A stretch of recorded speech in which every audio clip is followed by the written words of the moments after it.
sir, excuse me. Lupit na sasakyan mo, sir. Anong pangalan mo at saka background mo, sir? Pangalan ko George Manaay. Background ko, dati akong empleyado. Wow, empleyado ka, sir. Anong ginawa mo, sir? Paano mo nabili yung sasakyan mo ngayon?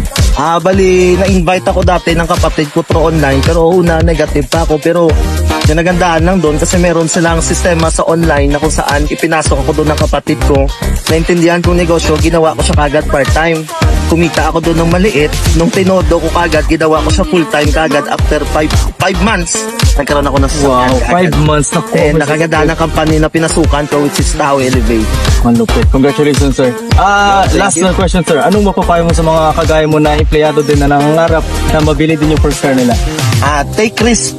Kasi ako, dati rin akong empleyado na kung saan takot din magsubok sa isang online, lalo na alam naman natin pag online maraming scam.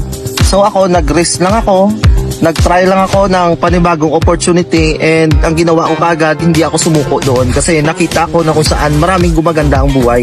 Maraming mga tao na kung saan gumaganda ang buhay, nagkaroon ng mga ganitong klaseng opportunity, nagkaroon ng ganitong klaseng sasakyan, mga ordinaryong tao, pero nagbago ang buhay.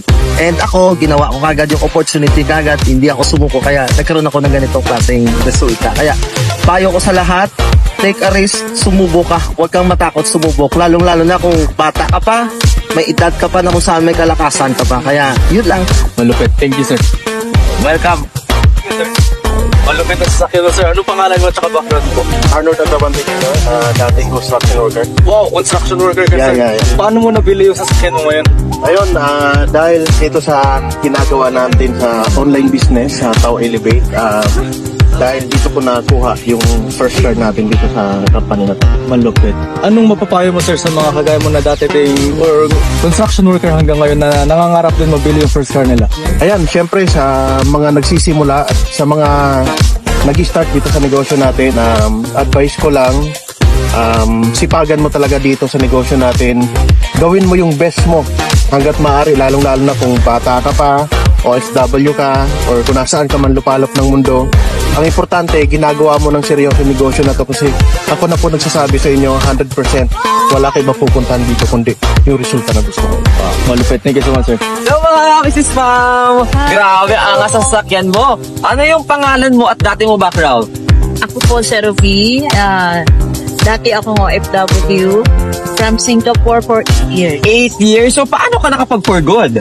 Dahil dito sa Tao Elevate, online business yung ginagawa namin. Nakita ko lang through Facebook. Wow. So ano ma-advise mo sa mga dating OFW na gusto mag-for good at gusto makabili ng ganitong sakyan? Okay, advice ko lang sa mga kapwa ko OFW. So kung nakita nyo tong Tao Elevate, may nag-share sa inyo, i-grab nyo kasi grabe, tayo na ang next magkakaroon ng sariling sasakyan. Wow. Thank you, ma'am. Hello, ma'am. Mrs. Ma'am. Grabe, ang ganda ng sasakyan mo. Ano yung pangalan mo at dating mong background?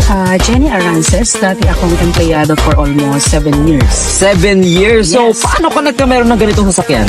Actually, sumali lang talaga ako sa negosyo.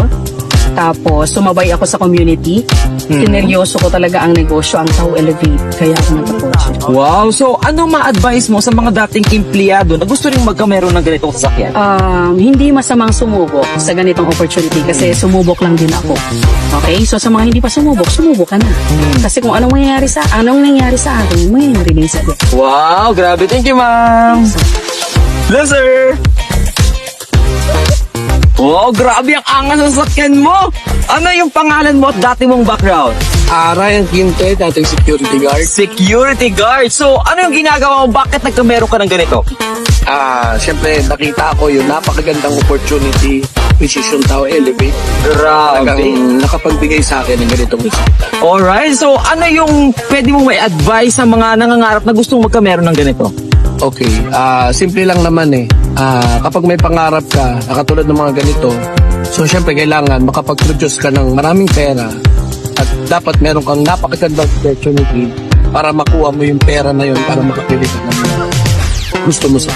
Alright, thank you, sir. Ingat, sir. Alright. Excuse me, sir. Ay, lupit na sasakyan mo, sir. Anong pangalan mo, sir, tsaka background mo po? Ako nga pala si Marlon Blanca, isa akong negosyante at isa akong dating organizer ng mga concert. Ako ang rakista actually. Lupit. Yes. Anong ginawa mo sir? Paano mo nabili itong sasakyan mo ngayon? Actually, nung nalaman ko na merong ganitong kagandang kumpanya, yung Tao Elevate, research ko na kaagad. Inalam ko na kaagad kung paano gawin. At nung nakita ko yung sistema na siya pa yung fastest way para ma-leverage ka at ma-experience yung tinatawag na passive income tsaka yung unlimited income, yun na. Rinabaho ko siya kaya ako nakuha itong top of the line ng Mazda 3. Okay, sige. Malupit. Congratulations sir. And huling tanong sir, anong mapapayo mo sa mga kagaya mo din na nangangarap na magkaroon or makabili din ng kanilang first car?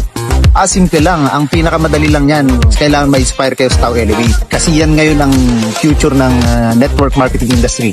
Tatawin nyo lang. Kailangan bumilig kayo at alamin yung sistema. Ito lang yung pinakamabilis. Wala na ibang para sa akin. Malupit. Thank you so much sir.